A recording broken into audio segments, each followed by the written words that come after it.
Hello, class. Welcome back. I am Dr. Schwartz. I hope that the break served you all well. We had an interesting run-in with the Serpent's Hand recently, and things were unsafe, to say the least. After some cleanup and some much-needed repairs, we deemed things safe enough for you to return.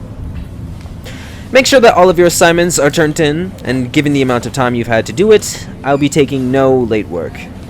I figure after all the doom and gloom of our past classes, that we'd learn about something more cuddly, like maybe SCP-131, or 99... Yes, Miss Angeli. Professor, not to be disrespectful, but everything you've been teaching us has been rather, I don't know, pointless. Oh? And how do you figure that? Well, the first guy we learned about, we probably won't even recognize. The second is a pile of wood chips, and the third has already been neutralized. No offense, sir, but I want to learn more about SCPs that are actually a threat. Or maybe about this Serpent's Hand that attacked us, or any of our enemy groups. Like you mentioned the GOC on your lecture of 1609, but none of us know who or what they are. I want to learn, but everything so far seems pointless. Okay, I see where you're coming from, though it is slightly concerning that you gleaned nothing from those past lessons. Okay, well, I do have a lesson for these group of interest planned, but that still isn't for a while. But I guess I could give you all a more interesting lesson today. Tell me, Miss Agnelli, what would pique your interest? Something gross, scary. Something that I couldn't even begin to think about sharing the same planet as. I want to learn about something I've never heard of. Well, alright then, class. Today we'll be learning about our first Keter then. Buckle up, this will be a long one. Today, we'll be learning about SCP-3199. Item number, SCP-3199. Object class, Keter. Special containment procedures. All live instances of SCP-3199 are to be contained on Site-114 within a modified Keter humanoid containment chamber, hereby referred to as a primary containment. The walls of which should be coated in approximately 2 cm thick of acid-resistant steel.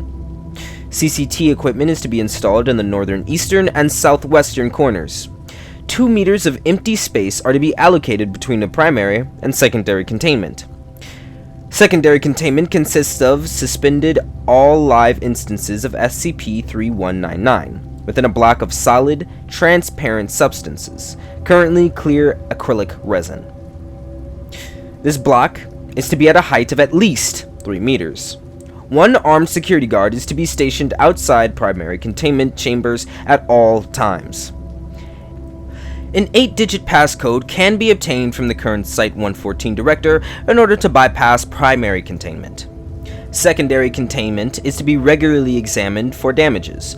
Movement and activity of any kind are to be noted, and the current Site-114 director is to be informed at the earliest possible convenience. A temporary call procedure is detailed in Addendum 3199-03. Experiments involving the use of live SCP-1399 instances are to be strictly prohibited without approval from at least 2 personnel of Level 4 security clearance or above.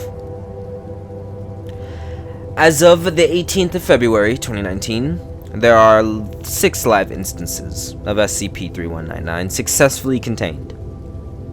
Description: SCP-3199 denotes a species of sapient Category 5 biological entities of current indeterminable origin. Though tissue samples indicate the presence of silky chicken, chimpanzee, stoat, mussel, adeer, and human DNA. They are typically hairless, stained with a thin layer of albumin-like excretion, and stand at about an average of 2.9 meters. The weight averages about 700 and 80 kilograms for a matured instance, and 360 kilograms for a hatchling. Autopsy has determined that the cervical vertebrae of a matured SCP-3199 instance are composed of cartilage rather than bone, and this enables the neck and throat to twist and dislocate to around 340 degrees in either direction, aiding their unusual reproductive cycle. SCP-3199 are opportunistic hunters, engaging with live subjects within a radius of 0.6 kilometers surrounding their hatchlings that have not yet reached full adolescence. Average speed is recorded at 25 kilometers an hour, and upon contact with human or animal subjects, SCP-3199 will proceed to liquefying internal organs and bone structure. A suitable cadaver is then transferred within range to the closest hatchling. SCP-3199 produces large eggs of an off-white coloration and rubbery appearance. An egg will pass through the entity's digestive tract, esophagus, and will eventually out via the mouth, followed by a viscous red substance, first thought to be a form of placenta. Chemical breakdown has determined it to be a highly corrosive material. SCP-3199 shows extreme distress through the process, with personnel describing the sound as not dissimilar to a scream. SCP-3199 produces its eggs to fill unoccupied space. There is no known limit to the number of eggs that SCP-3199 is capable of producing, and the standing theory is as follows. Given enough time, a single instance could single-handedly perform an LK-class species transmutation scenario. The termination of a live instance can be achieved through a variety of equally effective methods. SCP-3199 is proven to be around as resilient as a standard human subject. However, complete eradication is proven difficult, as all instances of SCP-3199, regardless of age, carry one egg with a specialized stomach-like organ upon birth. As all instances of SCP-3199, regardless of age, carry one egg within a specialized stomach-like organ upon birth, assuring that one living instance will persist through even ordinary means of consistent and lethal assault. This biological phenomenon is presumed to be, in and of itself, anomalous in origin. A single SCP-3199 egg can bear a tremendous amount of resilience, maintaining its form and purpose even following subjugation to extreme blunt force trauma, pressure exceeding 180,000 psi, high precision blades both serrated and non-serrated, and long-term acid exposure. The application of plastic explosions was considered, but quickly rejected by higher administration. Heat is a primary component in the growth and development of SCP-3199 eggs. See Addendum 319904. Foundation researcher Peiwei Bithel was particularly apprehensive towards the idea, believing it would almost certainly result in a secondary containment breach. SCP-3199 was issued Keter classification on the 6th of October 2017 following a containment breach. SCP-3199's prior containment method, sedated bathwater, was disabled and replaced with a revised containment procedure as listed above. Addendum 3199-A-1 on 2017-05- dispatched the following notice. All further experiments involving SCP-3199's eggs are strictly prohibited. Hatching periods have proven too unreliable to warrant extensive research, and the consequences of a containment breach become more and more apparent.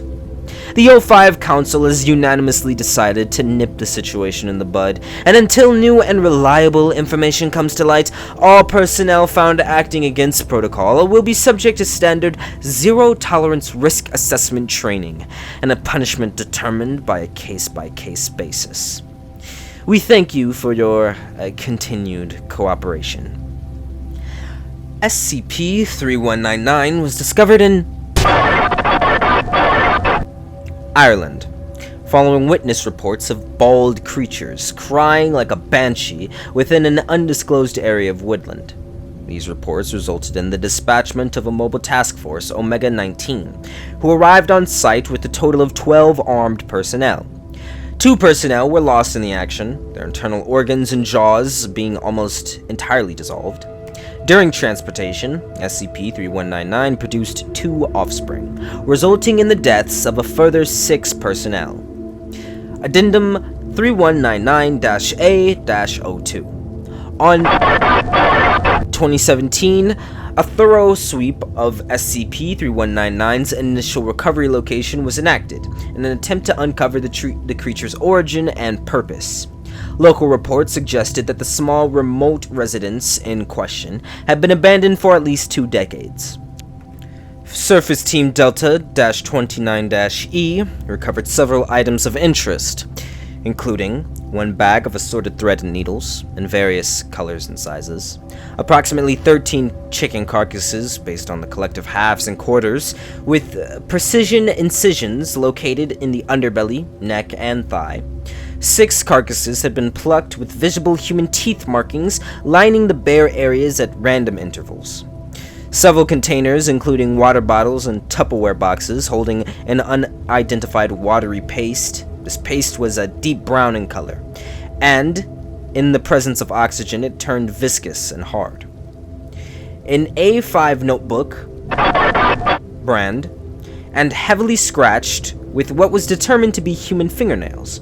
The word "New Breed Manifesto" was written on the front cover, and 2 chicken feather quills.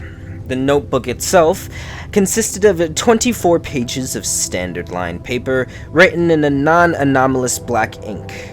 19 of these pages consisted of various cuboid patterns and crude, childlike illustrations vaguely resembling SCP-3199. On the remaining 5 pages, however, consisted of large lines of writing detailing the diary of an unnamed individual. Much of the written script was illegible. One extract in particular, dated on the 6th, 1973, was written with a notably higher clarity. If you're reading this, then lucky you. 400,000 hour from now, and it will be warm and wet and warm, and the wonderful versatility of inferior human DNA will birth a better era, a stronger air, one where illegible, and food and water will be nothing but things of the past, as we make more until I really haven't much time. That's why I envy you so much. You'll have all the time you'll need. You will have time will be on, and death will be life. New life needs things to live. New life will be part of life from now on. Sick. The final page consists of various ink blots, 13 instances of the word life in inconsistent sizes, 2 instances of the words want it, I want it, sick, and the lyrics to English songwriters Frederick Weatherly's Danny Boy in Old Cyrillic script. The identity of the journal's author is pending investigation. Addendum 3199-03, Protocol 3422-B. The following procedure is to occur in the event of a Site-114 containment breach, and an effort to safely and immediately recontain live SCP-3199 instances. On-site personnel with Level 1 security clearance or above assume standard lockdown procedure and evacuate to Site-113 to await further instruction. Site-114 is to be flooded in its entirety by a clean, distilled water treated with dissolvable Class A sedatives. Surface Team Tango-306-A will be dispatched immediately to retrieve any lingering instances of SCP-3199's eggs. Any living instances of SCP-3199 will be terminated on site, and the remaining eggs will be collected. All egg samples are to be transported to temporary cutoff site containment within a stable water bath. Site-114 will be subsequently drained, and custodian staff will be dispatched to thoroughly clean and sanitize the grounds to a green zone foundation standard. Personnel attempting to breach Site-114 before this inspection is complete will be apprehended and punished accordingly. Note: a number of personnel have expressed their skepticism regarding the scale of SCP-3199 containment breach protocol. To clarify, we have reason to believe that fluid is an excellent counter to SCP-3199's anomalous reproductive properties. It appears to enter an inert state in the presence of liquid, regardless of thickness or clarity. The reasoning theory is as follows. SCP-3199 discerns the liquid around it to be occupied space. Regardless, I believe I speak for all of Site-114 when I say we are quite relieved to have found a safe and consistent method of containment. Dr. Lewis, on the 5th of December, 2017. Interview 1399-I-01. Date, the 28th of October, 2017. Subject, Captain Duncan. Interviewer, Dr. Ewing. Forward. Subject has undergone extensive psychiatric therapy prior to interview, and while the Foundation does not consider them responsible for the deaths of Private McLeod and Private Liangi, subject expresses feelings of guilt for having neglected standard Foundation health and safety protocol. Begin log. Just take a seat, right? Please, if you would. Could you explain your mission briefing? The job was simple. No auditory or visual triggers that the higher-ups in Site-114 knew about. Seems to me as if they'd done a pretty good job scraping the area pretty clean.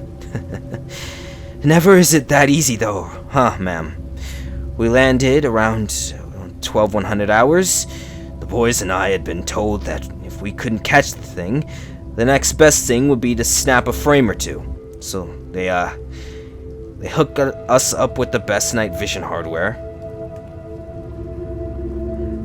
I have pictures, Ella. I know you've got something. You're under no obligation to view the recording. Nah, I know that. It just shook me a little. Please, go on. We found something within the hour, almost like a shack, totally out of scrap metal and wood. Looked more like a oversized chicken coop than anything else, but I don't think that your new monster built it. Just made it a home. And I assume you entered? ASAP, of course. It was a late shift. We wanted this over as quick as possible. I'd like to say that's why I did what I did, but I can't bring myself to make excuses. I really fucked up, man. Pardon my French. It's perfectly appropriate, all things considered. However, I'm going to have to ask you to continue explaining the procedure. Right. Well, I had two of my men stationed at back. Private McLeod and Private Liangi.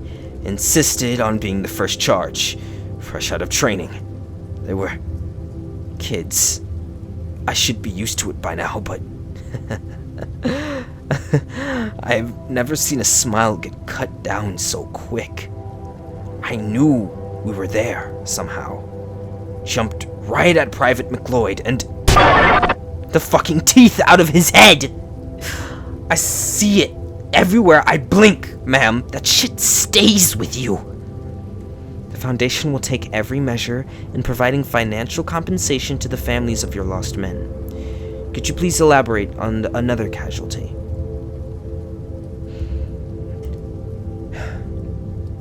Duncan, please. I must urge you to continue. The more we know, the more we can stop it from happening again.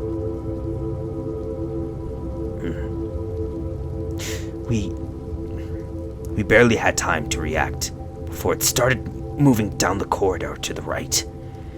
I guess the adrenaline had just about hit me, because I fired off enough rounds to blow a chunk out of its chest. Just as its ugly head was about to round the corner, I saw straight fucking moonlight on the other side. Bullseye. Thing let out the most awful scream. I have a beautiful little baby boy at home, Doc. You know that? A relevant discussion of domestic life isn't necessary for this procedure, Corporal. Could you please... I have a beautiful baby boy who just loves wailing when he's too cranky to sleep. And you know what? Every time he does, I think about that scream. I see it in my head. Think what it did. And his paw gives him a look as if he's gonna bash his fucking head against the wall. They were good men. Please, Ella, kill that monster. For no one else. For me. Note, I extend my strongest condolences to the families of those lost during SCP-3199's initial recovery. Furthermore, I would like to formally request that Captain Duncan's administered one Class B amnestic at the earliest possible convenience. No excuses. Dr. E. Ewing, Site 114 Director. Addendum 3199-4. Experiment logs. Experiment 3199-E-01. Heat exposure. 2017. Subject: 1 egg sample from SCP-3199. Method: subject relocated to a secure containment cell. Inside, temperature of the cell was gradually increased at an average rate of 7 Celsius a minute. Results: after approximately 9 minutes, the egg ruptured violently and produced a single hatchling. On-site personnel reacted swiftly to recontain the newborn instance. However, the excessive internal temperature appears to have impacted the physical maturity of the hatchling, and it reached adolescence at an accelerated rate of 40 seconds. The now adolescent hatchling produced 2 further instances of SCP-3199. Security response on site was swift, and all 3 instances were detained cleanly. All subsequent heat experiments involving SCP-3199's eggs have been postponed until further notice. Experiment 3199-E-02. Cold exposure. Subject: 1 egg sample from SCP-3199. Method: subject submerged entirely in liquid nitrogen. Security remains on standby throughout the procedure in light of prior experiments. After approximately 45 seconds of exposure, SCP-3199 had reached -190 Celsius. Following 2 hours of exposure, the egg was removed and placed under hydraulic press. Results: hydraulic press peaked at pressures of around 9,000 psi. Cracks appeared approximately 30 minutes into exposure before the sample shattered. Egg fragments were collected and furthermore pressed into a fine pulp. 0 traces of albumin or yolk were located. Complete incineration of cells remains were proven successful in destroying the egg and its reproductive capabilities entirely. Experiment 3199-E-03. Chemical analysis of shell. 2017. Sample: 10 grams of finely pressed eggshell pulp, taken from SCP-3199 egg. Results: detailed chemical breakdown shows traces of nacre, enamel, and a currently unidentified carbon compound. Microscope analysis suggests that the shell itself is composed of a tightly packed crystalline structure. Practical application of this material is pending for administrative approval. So, Was that about as gross and interesting as you would have liked? Yes, this was actually exactly what I was hoping for. Thank you, Mr. Schwartz. Oh, well, I'm glad that you all seem to enjoy. Maybe we can take a field trip down to Site-114 one day so you can... Oh. Yes, again, Miss Sengeli. One last question. You brought up a LK class species transmutation scenario. What exactly is that? Ah, yes, I had yet to get to that. I guess this is why it's important to stick to lesson plans, eh? Oh well, plans are for losers. LK simply means that something about humanity in the large scale had been altered. I mean, all things considered, it is actually one of the more tame case scenarios, I believe. Anyway, as long as the Foundation remains in power, there is little to worry about. Except for your test this upcoming Friday, make sure you study well. And remember, we die in the dark, so they can live in the light.